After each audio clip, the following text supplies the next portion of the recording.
I want to know how much longer the owner's going to watch this crap. Because the fans have had it. We deserve better. You're worried more about your stadium than you are your football team. That's the perception, Jimmy. There are times teams have a great offense and a bad defense. See Cincinnati for the past 3 years. Right. And they don't win. Our team had a bad defense and a bad offense. But this kid played well enough offensively last week for them to get a lead, to play with a lead, and they had a laugher, a rare laugher, where they were up 14 points in the fourth quarter or whatever it was. When have the Browns had a 14-3 lead at halftime? Come on. And the defense couldn't believe they got to play with a lead. And look at what they did. 10 sacks. 10. The kid brought energy. A whole new era. That's because they got a lead. That's because their quarterback took a shot. And the special teams made a big play. And the Raiders. The Cleveland Browns just won a football game. But instead of celebrating, one of the most respected people in Cleveland sports is very angry. Tony Rizzo, the famous radio host who has been covering Cleveland sports for decades and has seen every kind of Browns dysfunction, is no longer holding back. Since training camp, everyone in Northeast Ohio has been yelling at their TVs to ask him the same thing. Why didn't Kevin Stefanski start Shador Sanders from the first week? Because this is what just happened. The Browns finally let Shedur play in his first NFL game, and everything changed. The vibe was different. The sideline was full of life. For the first time this season, the offense looked like it knew what it was doing. And most importantly, the defense, which has been wasted all year, finally got to play with a lead. This defense is good enough to win a championship and totally destroyed the Las Vegas Raiders with 10 sacks. 10 sacks in one game. That isn't a mistake. That was on purpose. That was a great defensive performance, but it only happened because the offense finally gave them something to work with. Again, I thought Shador Sanders coming out of college had a lot of talent. It probably is not going to work out for him now. I don't think, number one, I'd be surprised if this owner keeps this coach. I'd be really surprised. So is the new coach going to come in and commit to Shador Sanders? No, that's not going to happen. And now, Tony Rizzo is doing what he does best. He is making people responsible. He is asking the tough questions. He wants answers from a coaching staff that just wasted half a season watching one of the best defenses in football carry an offense that couldn't score points if their lives depended on it. People are angry about more than just one game. It's about all the games that could have been won if Stefanski had just made the right choice a few months ago. Let's get the facts straight because the numbers and the tape don't lie. The Cleveland Browns have one of the strongest defenses in the NFL. Done. This isn't Homer bias or Cleveland delusion. This is what really happens. With 18 sacks, Myles Garrett is having a season that could win him the Defensive Player of the Year award. He is 5 sacks ahead of the second-place player. The secondary's been good. The defense against the run has been strong. This unit has been keeping Cleveland in games all season long, even though the other side of the ball hasn't helped at all.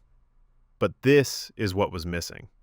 Here's what made Sunday a lot different from all the other games this season. The Browns had a quarterback who could really score. A quarterback who could help them win. A quarterback who could throw the ball to keep drives going and score points. Shador Sanders stepped onto the field for his first NFL start and made this offense go from boring to really exciting right away. That pass to Isaiah Bond wasn't just a good throw. Pete Carroll himself said that it set the tone for the whole game. 52 yards downfield, rolling out under pressure and dropping a dime to a receiver in stride over tight coverage. That's how a franchise quarterback should play. Cleveland's offense hasn't played like that in years, and when it happened, everything changed. The defense couldn't believe they got to play with a lead. That is a very honest thing for Rizzo to say, so think about what he is saying. This top-notch defense has been playing their hearts out all season, shutting down opposing offenses, keeping scores low, and doing everything they can to give their team a chance to win. And week after week, they'd leave the field knowing it didn't matter because their offense couldn't take advantage. They didn't get enough points. They couldn't keep drives going. They couldn't give the defense any space at all. But Sunday was not the same. At halftime, the Browns were ahead 14-3. When did that happen last? When was the last time Cleveland's offense really helped their defense win instead of just survive? Rizzo is asking that question because he already knows the answer. It's been so long that no one can even remember. This team has been so bad at offense for so long that getting a lead in the first half feels like a miracle instead of a normal thing. And check out what happened when the defense finally got to play with a lead. 10 sacks. They scared the Raiders' offense to death. They were running around, making plays, hitting the quarterback, making mistakes, and having a great time doing it. That's what happens when your defense knows they don't have to be perfect on every play to keep the game close. That's what happens when they can be aggressive and take chances because the offense has given them some room to work with. Myles Garrett and the rest of the defense were more involved than they had been all season. They were cheering from the sidelines. They were interested in what the offense was doing. They were cheering and watching Shadur throw like they had just learned what good quarterback play looks like. Because they had in a lot of ways. Cleveland's defense got to see what it's like to play for a team that can actually win games instead of just making them look good for the first time all year. Tony Rizzo isn't celebrating this as a story about never giving up and finally figuring things out. He is very angry because all of this could have been avoided. Kevin Stefanski could have avoided all of those losses, all of those bad defensive performances, and all of those games where the Browns were close but couldn't finish if he had just started Shador Sanders at the start of the season. When you think about it, the cost of Stefanski's stubbornness and bad choices is huge. How many games did the Browns not win? How many games did they lose by one score because the offense couldn't make a play when it really needed to? How many times did the defense keep the other team to 20 points or less, only to see the offense not take advantage? The Browns could have 8 or 9 wins right now instead of 3 and 8 if Shadur had been starting from the first week and playing as well as he did in his first game. That's not a guess. That's not made-up nonsense. That's the cold, hard truth. Cleveland has lost a lot of close games this season because their offense isn't good enough. The defense has been good enough to win a lot more games than they have. There was no quarterback who could really move the ball and score points. Shadur just showed that he can do that, and he's been on the roster the whole time. The media keeps trying to make the story less harsh. They talk about being patient, growing, and giving coaches the benefit of the doubt. They say they need to see more before they can make big choices. But Rizzo is getting to the bottom of it all. This defense has been good enough to win the championship all season, but they haven't had anything to work with on offense until Shadur came in. That's bad management. That's a failure of coaching. That's the kind of choice that keeps franchises from getting better. Pete Carroll, a Super Bowl-winning head coach who knows a thing or two about judging quarterback play, said that the pass to Isaiah Bond set the tone for the whole game. You can be sure that when a coach like Carroll says something like that, it means something. That throw wasn't just nice. That play set the tone, gave Shador Sanders confidence, and changed the game. It showed that he belongs on an NFL field and isn't scared of the moment. And this is what makes it even more impressive. Shadur made that throw with very little practice time with the first team and not much chemistry with his receivers on the road in his first NFL start. Think about how he will look after a full offseason of training, with a good understanding of how to use his weapons and an offensive game plan that plays to his strengths. That's the talent Cleveland has been wasting, while Stefanski wasted the season with quarterbacks who shouldn't have been starting. This season, the Browns were supposed to be in the playoffs. They have the skills. Their defense is one of the best in football. Jerry Jeudy, Amari Cooper before he was traded, and David Njoku are all good offensive players. Their offensive line is good when everyone is healthy. Everything was ready except for good quarterback play. Stefanski chose to go with veterans and retreads who couldn't move the ball consistently even if their contracts depended on it, instead of giving Shador Sanders a chance from the start. Now, let's talk about the big issue that the media keeps bringing up and that needs to be challenged.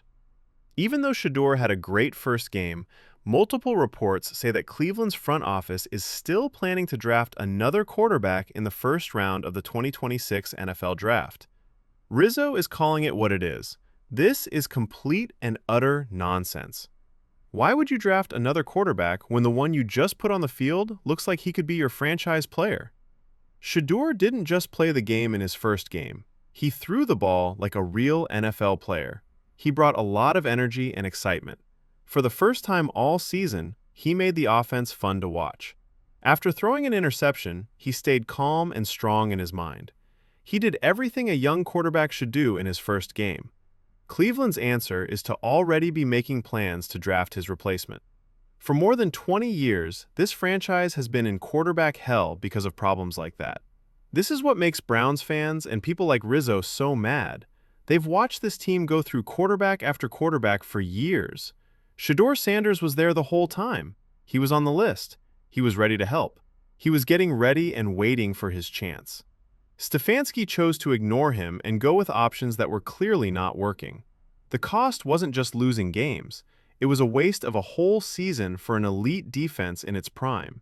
In the NFL, defense doesn't last forever as players get older. Contracts end, people get hurt. People don't want to admit it, but windows of opportunity close faster than they think. This season, the Browns have a defense that is good enough to win a championship, and they've wasted more than half of it because they can't play offense. That's not just disappointing. It's also a case of organizational malpractice that should lead to serious consequences for the people who made those choices. Rizzo is pointing out how rare it has been for the Browns to play well on offense by asking when they last had a 14-3 lead at halftime. An NFL team with Cleveland's defensive talent should be able to do that all the time. Instead, it's seen as a miraculous accomplishment that should be celebrated. That tells you everything you need to know about how low the bar is and how badly the coaching staff has failed to get the most out of the players on this team. After just one game, the mood around this team has completely changed. People are asking for sweet tickets to Shador's first home game. Jersey sales are going through the roof. The stadium will be full on Sunday because everyone wants to see what this kid does in front of his home crowd. The Browns are important again. They're interesting again. For the first time in years, they are actually fun to watch. And all of this excitement, energy, and potential could have been there from the start if Stefanski had just made the right choice. The schedule ahead isn't easy, which is actually great for evaluation purposes. This week, San Francisco is a real test for the defense. The 49ers have one of the best defensive fronts in football, and their defensive coordinator is one of the best in the league. He will plan to attack a rookie quarterback. Everyone wants to see this test. Is it possible for Shadur to get better from week 1 to week 2? Can he deal with a real NFL defense? Can he show that his first game wasn't just a fluke? If Shadur goes out and plays well against San Francisco, showing that he is still improving and keeping up his energy and ability to make plays, Kevin Stefanski will have to answer some very tough questions. He'll have to say why this kid wasn't starting from the start. He'll have to explain all those losses, all those games where the defense kept them in the game, but the offense couldn't take advantage. He'll have to explain why he wasted half of an elite defense's championship window. It's helpful to compare him to other young quarterbacks in the league who are doing well. As soon as Houston picked C.J. Stroud, the whole team was on board with him. They built the offense around what he did well. They gave him guns. They made it possible for him to do well. And the end result was one of the best seasons for a rookie quarterback in NFL history. Kyle Shanahan didn't hold back or hesitate when Brock Purdy got his chance in San Francisco. He made game plans that made the most of Purdy's strengths and set up a system where a 7th-round pick could do well. Cleveland could have done the same thing with Shador Sanders, but they didn't. They made him practice with the scout team. They didn't let him practice with the first-team offense very much. Instead of seeing him as a possible solution to their biggest problem, they treated him like an afterthought. And now that he's finally gotten his chance and shown that he belongs, the organization is reportedly already planning to draft his replacement. That's not working right. That's why Cleveland keeps failing at quarterback year after year. Tony Rizzo's anger is how every Browns fan feels right now. A mix of anger at how long it took to give Shadur a chance and excitement about what he just showed. The defense has been too good to throw away. Myles Garrett is having the best year of his career, and he shouldn't have to watch his team lose because the offense isn't working. Fans deserve better than seeing retreads and has-beens fail week after week when there was a real solution sitting on the bench the whole time. The question now is whether Kevin Stefanski will really stick with Shador Sanders or go back to his old ways of coaching when things get tough, which has been the case in Cleveland for a long time. A lot of talk, big promises, and then they go back to being scared when things get tough. That's it for Rizzo. That is not what Browns fans want. Everyone is excited to see what this offense can do with a quarterback who isn't afraid to throw the ball downfield and make plays. This is what needs to happen. Shador Sanders is starting for the second time against San Francisco. He has to deal with a real defense. He shows if his first appearance was real or just a dream. Kevin Stefanski better be ready to answer some very tough questions about his decisions this season if he passes that test and shows that he is still growing and has the same energy and ability to make plays, because everyone can see the truth. The Browns knew who their quarterback was. They had a young player on their team who could have been a franchise player, but they didn't use him for months while their championship window got smaller and smaller. That's not looking back. That's not the could have, should have stuff. That means holding the coaching staff responsible when they have all the tools and reasons to win football games. Shador Sanders just showed that he belongs. He showed that the people who doubted him were wrong. He showed that he can handle the stress of being a starter in the NFL. Now it's up to Kevin Stefanski to show that he can really help him grow and build around him, instead of just looking for the next best thing. If this ends up being another missed chance, if Cleveland loses another possible franchise quarterback because of bad coaching and a dysfunctional organization, then maybe it's not just the quarterback position that needs to be improved. Tony Rizzo is asking the right questions. How many games did Stefanski lose for this team? How much of the defense's best time was wasted? Why did it take so long to make the obvious choice? And what will be different from now on? Fans of the Browns deserve answers. The defense should get more, and Shador Sanders should have a real chance to show what he can do over a long stretch of games, not be hurt by reports that the team is already looking for a replacement for him. The Browns are fun again. On Sunday, the stadium will be full of energy. The energy is back. Let's see if the coaching staff and front office have learned anything, or if they are doomed to make the same mistakes that have hurt this team for more than 20 years. There is an opportunity because there is talent. The question is whether the leaders of Cleveland can take advantage of it or if they will find another way to lose when they should win.